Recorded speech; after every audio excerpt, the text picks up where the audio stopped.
आज हमने लेक्चर में जो बात करनी है वो ये करनी है कि हज़ार्ड्स ऑफ इलेक्ट्रिसिटी। इलेक्ट्रिसिटी के क्या नुकसान हो सकते हैं या इलेक्ट्रिसिटी किस सिचुएशंस में हमारे लिए प्रॉब्लमेटिक हो सकती है, हमारे लिए नुकसानदेह या खतरनाक हो सकती है। तो सबसे पहली बात ये है कि हमारे पास हमने लाइटनिंग पे बात करनी है।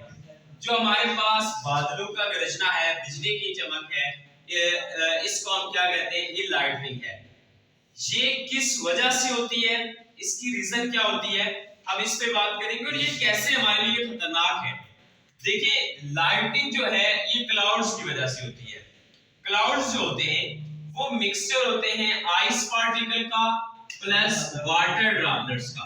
अब जब आइस पार्टिकल, वाटर ड्रॉपलेट्स, ये सब मिक्सचर जो है ये एयर के अंदर मूव करता है, फास्टली मूव करते हैं, तो इनके आपस की या एयर के साथ फ्रिक्शन की वजह से इनके एटम एक्साइट हो जाते हैं। जब एटम एक्साइट होते हैं मतलब एक्साइटेड हो जाते हैं तो उनके इलेक्ट्रॉन्स के पास ज्यादा एनर्जी आ जाती है, तो इलेक्ट्रॉन वहां से बाहर निकल जाते हैं, यानी नॉक आउट हो जाते हैं, इलेक्ट्रॉन बाहर निकल जाते हैं। अब हमें ये पता है कि अगर किसी एटम से इलेक्ट्रॉन निकल जाए तो वो पॉजिटिव आयन बन जाता है, और अगर उसमें इलेक्ट्रॉन इंटर हो तो वो आपके पास नेगेटिव आयन होता है।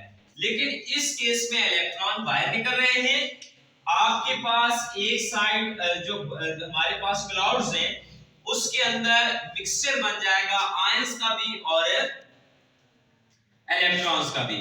ये इलेक्ट्रॉन्स और इलेक्ट्रॉन कौन से पॉजिटिव आयन है और इलेक्ट्रॉन में आयन है पॉजिटिव और इलेक्ट्रॉन है नेगेटिव। अब इन दोनों के ऊपर जो चार्ज का डिफरेंस है इसकी वजह से आपके पास ये जो क्लाउड्स हैं ये इस तरह से बन जाते हैं कि एक साइड इसकी पॉजिटिव चार्ज और दूसरी साइड नेगेटिव चार्ज।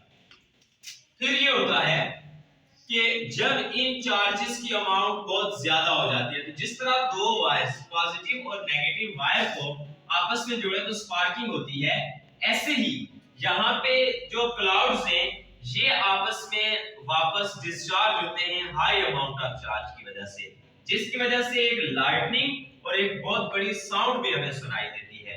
ये जो लाइटनिंग है ये वापस घरों पर इसका स्पार्क डायरेक्टली पड़ सकता है जो हमारे लिए डेंजरस हो सकता है। लेकिन उससे बचने के लिए हम बिल्डिंग्स के ऊपर, जो अच्छी बिल्डिंग्स या बड़ी बिल्डिंग्स बनाई जाती हैं, उनके टॉप पर जो है वो एक मैग्नेटिक प्लेट कनेक्ट की जाती है जो वापस जमीन के साथ कनेक्टेड होती है, ताकि जितनी भी इलेक्ट्रिसिटी यहाँ पर आए वो इलेक्ट्रिसिटी फौरन अर्थ को ट्रांसफर हो जाए, जो इस घर को जो है कोई प्रॉब्लम ना हो, क्योंकि स्पार्किंग की वजह से घर में आग लग सकती है, घर में कोई भी प्रॉब्लम हो सकता है। सो उसका जितना भी करंट होता है वो डायरेक्टली जमीन में ट्रांसफर हो जाता है।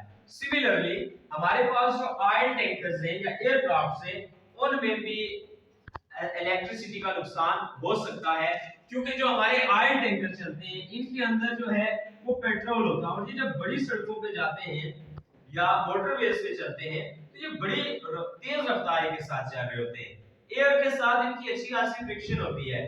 फिर जो है वो इस गर्मियों में भी चलते हैं तो ये मौसम भी इसके ऊपर असरअंदाज होकर इसके बॉडी को क्या कर सकता है? चार्ज कर सकता है। अब ये बॉडी इसका चार्ज हो गया और इनसाइड जो है इसके वो एक ऐसा मटेरियल मौजूद है जो फ्लेमेबल है, जिसको आग लग सकती है। सो हमें यहाँ पर भी फ्रिक्शन की वजह से नुकसान का सामना करना पड़ सकता है। तो एक चेन भी हम लगाते हैं इसके साथ। एक तो ये मेथड होता है इसको रिड्यूस करने के लिए कि एक चेन जब जमीन के साथ इस तरह हैंग करती रहेगी तो वो सारा बॉडी का चार्ज जो है जो फ्रिक्शन की वजह से क्रिएट हो रहा है वो अर्थ को ट्रांसफर होता रहेगा। तो दूसरा मेथड ये होता है कि हम इनके बाहर इंसुलेशन कर दें ऐसे पैड की जिसके ऊपर फ्रिक्शन की वजह से बहुत ज्यादा चार्ज ना आए, तो हम वो जो है इसके इंसुलेशन भी कर सकते हैं, उससे भी हम बच सकते हैं। तो नंबर लास्ट पे हमारे पास आते हैं ये एयरक्राफ्ट, फाइटर जेट, या प्लेन्स की आप बात कर लें, ये भी जब एयर के अंदर मूव करते हैं तो सेम इसी तरह फ्रिक्शन की वजह से इनके ऊपर भी चार्ज आता है। अब एयर में हम इनके साथ चेन तो लगा नहीं सकते क्योंकि एयर के ऊपर से वहां से कितनी बड़ी चेन लगाएं जो नीचे तक आए, तो वैसा तो हम कर नहीं सकते। तो फिर हम क्या करते हैं, इनकी बॉडी इस तरह की बनाते हैं कि जो है ऐसे मटेरियल होता है बॉडी का या इंसुलेशन होती है मटेरियल की कि उसके ऊपर चार्जिंग बहुत कम होती है। तो ये था हमारे पास हज़ार्ड्स ऑफ इलेक्ट्रिसिटी।